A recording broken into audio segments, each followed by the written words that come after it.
Yeah, now we're in strategy now. If you are a business leader already, I want to focus on some strategies within the arena that we're talking about today that can benefit you and your business. One thing I was looking at this week was a website called opensecrets.org. Opensecrets.org is what you might call a watchdog. They look at the way money flows through Congress. If there's some scent of corruption, they want to find out about it. They want to monitor how lobbying is happening to make sure it's legal, and just to keep tabs on the climate of lobbying, at least in Washington, which is, an advanced version of what takes place in most governments. So one thing I noticed is that there is a certain amount of money that is registered as having been paid to lobbyists for hourly fees. This is nothing compared to the amount of money that goes into campaign contributions or fulfilling all sorts of other promises or threats. But it demonstrates the degree to which firms are participating based on their intentions, how much they intend to participate. And you can see it in terms of who these players are. The U.S. Chamber of Commerce is the biggest lobbyist in the United States. They are the biggest lobbying client in the United States. They spend the most money trying to get politicians to do what they want them to do. Introduce bills, support bills, fight bills.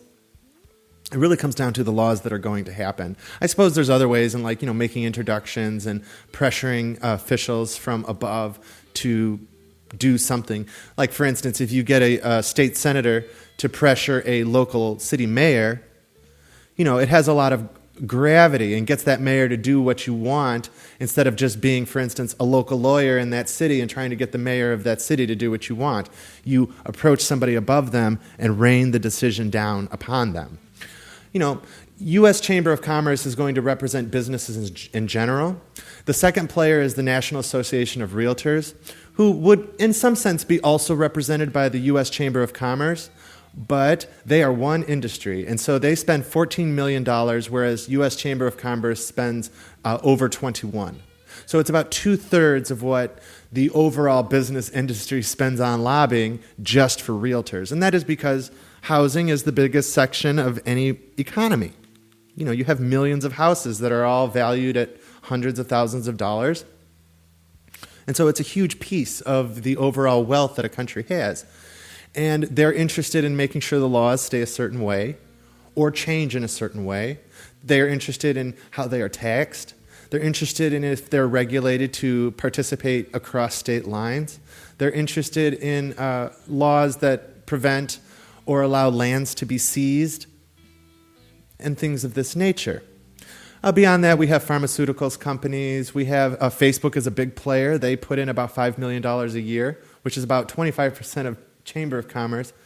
So this indicates that they are serious overperformers in the lobbying field.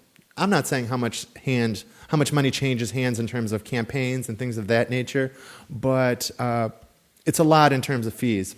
Maybe there's a direct correlation. I'm assuming there is. So then, one entry that really bothered me was George Soros' Open Society Policy Center. This is a socialist, globalist, megalomaniac who's trying to convince the United States that they should be more socialist. All of their policies come down to this single truth. George Soros is European by history. He's Hungarian. He's very rich. He got his money through financial practices, sometimes manipulation. And now he's rich, and now he's pushing his money around. Who knows how much success he's having? The United States, as I've seen it, is still not socialist, so I think we're doing good. There's a strong movement in the United States to resist a lot of the policies that Open Society Policy Center wants. So I think a natural equilibrium is occurring. He can lobby as much as he wants. There's going to be a natural response to it from the public when they see programs being unrolled. So obviously I'm just against his policies. Northrop Grumman is another one. They do military contracting, so this is an example of military-industrial complex. And another one, which is Lockheed Martin, is another one. They make airplanes. They make all kinds of equipment for the military.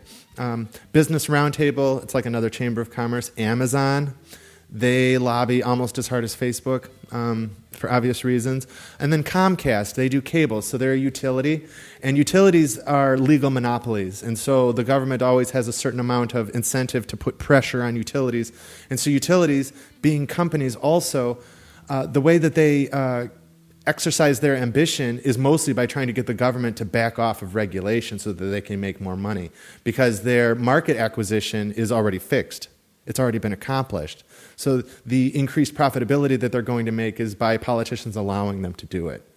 So Comcast and other utilities like Duke Energy, they're always putting their opinion into the pool. And the reason we want to bring this up is because as a business owner, let's say you want to start a real estate company, you would probably get in touch with Realtors of America, maybe become a member, maybe try to get your voice heard in that organization, and then that would allow you to be more influential in the government based on their lobbying efforts of the larger organization. So it's almost like putting on a hat to fit better into another hat. And so that's our Strategy Now session for this week. I just want to encourage you to realize that you can participate in government policy. It's much more accessible to you than you might realize. A little bit of money goes a long way.